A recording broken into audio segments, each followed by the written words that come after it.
श्रीमद्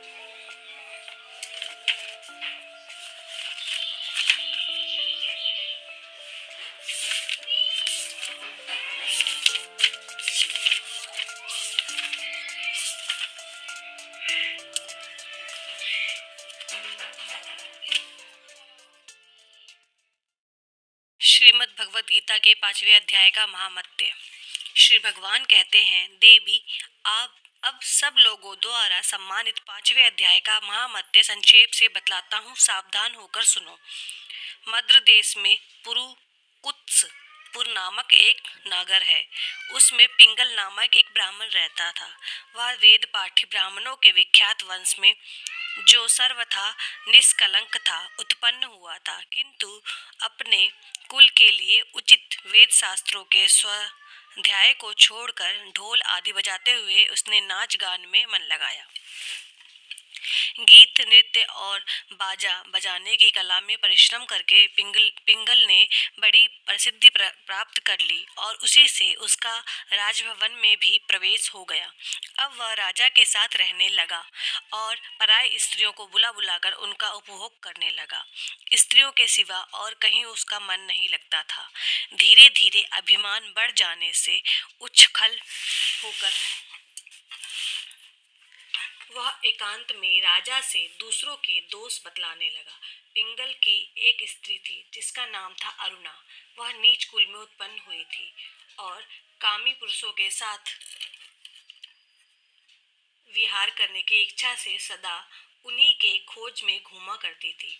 उसने पति को अपने मार्ग का कंटक समझकर एक दिन आधी रात में घर के भीतर ही उसका सिर काटकर मार डाला और उसकी तलाश को जमीन में गाड़ दिया।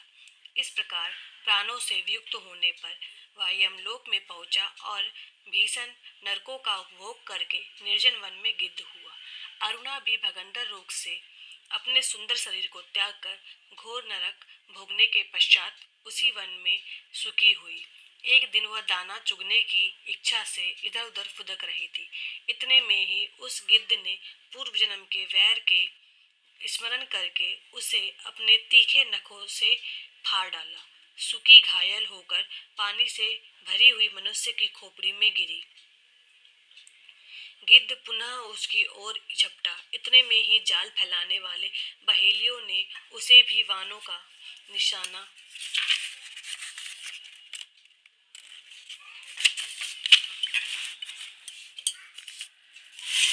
बनाया। उसकी पूर्व जन्म की पत्नी सुकी उस खोपड़ी के जल में डूबकर प्राण त्याग चुकी थी। फिर वह क्रूर पक्षी भी उसी में गिरकर डूब गया। तब यमराज के दूत उन दोनों को यमराज के लोक में ले गए।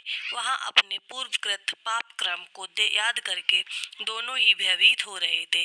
तदंतर यमराज ने जब उनके घृणित कर्मों पर दृष्टिपात किया, तब उन्हें मालूम हुआ कि मृत्युलोक के समय अकस्मात खोपड़ी के जल में स्नान करने से इन दोनों का पाप नष्ट हो चुका है। तब उन्होंने उन दोनों को मनवांछित लोक में जाने की आज्ञा दी। यह सुनकर अपने पाप को याद करते हुए वे दोनों बड़े विस्मय में पड़े और पास जाकर धर्मराज के चरणों में प्रणाम करके पूछने लगे, भगवान, हम दोनों ने पूर्व जन्म में अत्यंत घृणित पाप का संचय किया है, फिर हमें मनोवांछित लोकों में भेजने का क्या कारण है, बताइए। यमराज ने कहा, गंगा के किनारे वट नामक एक उत्तम ब्रह्मज्ञानी रहते थे। वे एकांत सेवी, ममता रहित, शांत, विरक्त और किसी से भी द्वेष न रखने वाले थे। प्रतिदिन गीता के 5वें अध्याय का जप करना उनका सदा का नियम था। 5वें अध्याय को श्रवण कर लेने पर महापापी पुरुष भी सनातन ब्रह्मा का ज्ञान प्राप्त कर लेता है। उसी पुण्य के प्रभाव से शुद्ध चित्त होकर उन्होंने अपने शरीर का परित्याग किया था। गीता के पाठ से जिनका शरीर निर्मल हो गया था, जो आत्मज्ञान प्राप्त कर चुके थे, उन्हें महात्मा की खोपड़ी का जल पाकर तुम दोनों पवित्र हो गए हो। अतः अब तुम दोनों मनोवांछित लोकों को जाओ, क्योंकि गीता के 5वें अध्याय के महामत्य से तुम दोनों शुद्ध हो गए हो। श्री भगवान कहते हैं, सबके प्रति समान भाव रखने वाले धर्मराज के द्वारा इस प्रकार समझाए जाने पर वे दोनों बहुत प्रसन्न हुए और विमान पर बैठकर वैकुंठ धाम को चले गए।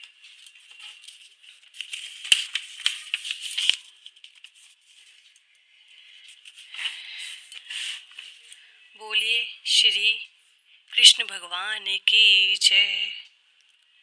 धन्यवाद।